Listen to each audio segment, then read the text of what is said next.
മധുര നാരങ്ങയിൽ ഇനി ഓർമ്മയിൽ സൂക്ഷിക്കാൻ.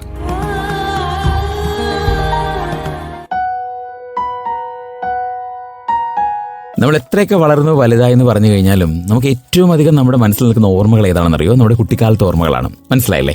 അതായത് നൊസ്റ്റു നൽകുന്ന ഗൃഹാതുരത നിറയുന്ന ചില ഓർമ്മകൾ. ഇന്നത്തെ ഓർമ്മയിൽ സൂക്ഷിക്കാനായിട്ട് പറയാനുള്ളതും അത് തന്നെയാണ്. ചില ഗൃഹാതുരമായിട്ടുള്ള ഓർമ്മകളെ പറ്റിയിട്ട് ചില കാര്യങ്ങൾ മാത്രമേ പറയുന്നുള്ളൂ കേട്ടോ.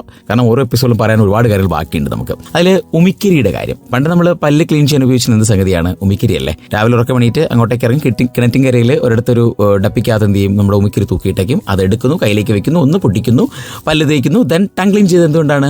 അന്ന് ഈർക്കിലും ഉണ്ടായിരുന്നു. കറക്റ്റ് അല്ലേ? ഇന്ന് അതൊക്കെ മാറി. അതുപോലെ മറ്റൊരു സംഗതിയാണ്, പണ്ട് നമ്മൾ ബാർ സോപ്പ് കൊണ്ട് കുളിച്ചിട്ടില്ലേ നിങ്ങൾ? ഞാൻ കുളിച്ചിട്ടുണ്ട്. പെട്ടെന്ന് കുളിമുറി കയറി അല്ലെങ്കിൽ കുളിക്കാൻ പോകും. അന്ന് കുളിമുറിയൊന്നും ഇല്ല. നമ്മൾ ചിലപ്പോൾ കിണറ്റിൻ കയറി എന്നൊക്കെ കുളിക്കും, വെള്ളം കോരി തലയിൽ കൂടെ ഒഴിക്കും അല്ലേ.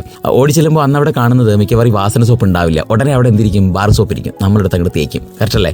ഈ ബാർ സോപ്പ് തന്നെ അന്ന് 501 ബാർ സോപ്പ് വരുന്നതിന് മുന്നേ വരെ വളരെ ലോക്കലായിട്ടുള്ള ബാർ സോപ്പ് ഉണ്ടായിരുന്നു. അത് മരം പോലെ ഇരിക്കുന്ന ബാർ സോപ്പ്. 501 വന്നപ്പോഴാണ് കുറച്ച് സ്റ്റാൻഡേർഡ് ബാർ സോപ്പും കിട്ടിയത്. വലിയ വിലയൊന്നും ഉണ്ടായിരുന്നില്ല. പിന്നെ ഈ വാസന സോപ്പിന്റെ കാര്യം പറഞ്ഞപ്പോൾ നമ്മൾ ഒരിക്കലും മറക്കാൻ പറ്റാത്ത ചില സോപ്പുകളുണ്ട്. സിന്തോൾ, ലെക്സ്. അന്ന് ലെക്സ് വാങ്ങി ദേഹത്ത് തേച്ച് കുളിച്ചാൽ നമുക്ക് അതിനകത്ത് സ്വർണ്ണ നാണയം കിട്ടുമെന്ന് വിചാരിച്ചുകൊണ്ട് ലെക്സ് വാങ്ങിയവരാണ് നമ്മൾ. കറക്റ്റ് അല്ലേ? അതോടൊപ്പം സിന്തോളിന്റെ കാര്യം ഞാൻ പറഞ്ഞു. പിന്നെ എന്താ പറയുക, നമ്മുടെ ചന്ദ്രിക ഇപ്പോഴും ഉണ്ട്. പക്ഷെ അന്നത്തെ ആ ഒരു ക്വാളിറ്റിയോ മണമോ ഒക്കെ ഉണ്ടെന്ന് ചോദിച്ചാൽ എനിക്കറിയാം. പക്ഷെ എന്റെ മൂക്കിൽ ഇപ്പോഴും നിൽക്കുന്ന മണം ഏതെന്നറിയാമോ? സിന്തോളിന്റെ മണമാണ്. അങ്ങനെ എന്തെല്ലാം സംഗതികളാണ് മനസ്സിലേക്ക് ഓടിയിട്ടുണ്ടല്ലേ. അതോടൊപ്പം തന്നെയാണ് നമ്മൾ അന്നത്തെ പല്ല് തേക്കുന്ന കാര്യം പറഞ്ഞു, കുളിക്കുന്ന കാര്യം ഇതൊക്കെ പറഞ്ഞു അല്ലേ. അതോടൊപ്പമാണ് അന്ന് ബിഗ് ബബൂൽ എന്നൊരു bubble gum, chewing gum use ചെയ്ത് ഓർമ്മയുണ്ട് നിങ്ങൾക്ക്?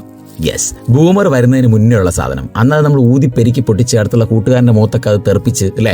മാത്രമല്ല ക്ലാസ് സമയത്ത് വയലിട്ട് കഴിച്ചുകൊണ്ടിരിക്കും അല്ലെങ്കിൽ ചവച്ചുകൊണ്ടിരിക്കും. പിരീഡ് ആകുമ്പോൾ പെട്ടെന്ന് അത് എടുത്തിട്ട് നീ ബോക്സിനകത്ത് വെക്കും. എന്നിട്ട് ആ പിരീഡ് കഴിഞ്ഞിട്ട് വീണ്ടും നമ്മൾ എടുത്ത് എന്ത് ചെയ്യും? ചവയ്ക്കാറുണ്ടായിരുന്നു. ഇല്ലായിരുന്നോ? ഉണ്ടായിരുന്നു. അതുപോലെ തന്നെയാണ് ഇത് നമ്മൾ എന്ത് ചെയ്യുന്ന അറിയാം, ബെഞ്ചിൽ ഒട്ടിച്ച് വെക്കും. കൂട്ടുകാരന്മാരെല്ലാം കയറി ഇരിക്കുമ്പോൾ അവരുടെ പാൻറ്റിലൊക്കെ അത് പറ്റിപ്പിടിക്കും. പിന്നെ ഡെസ്കിനടിയിൽ നമ്മളിത് ഒട്ടിച്ച് വെച്ചിരുന്നു. എന്തൊക്കെ കുസൃതികളാണ്.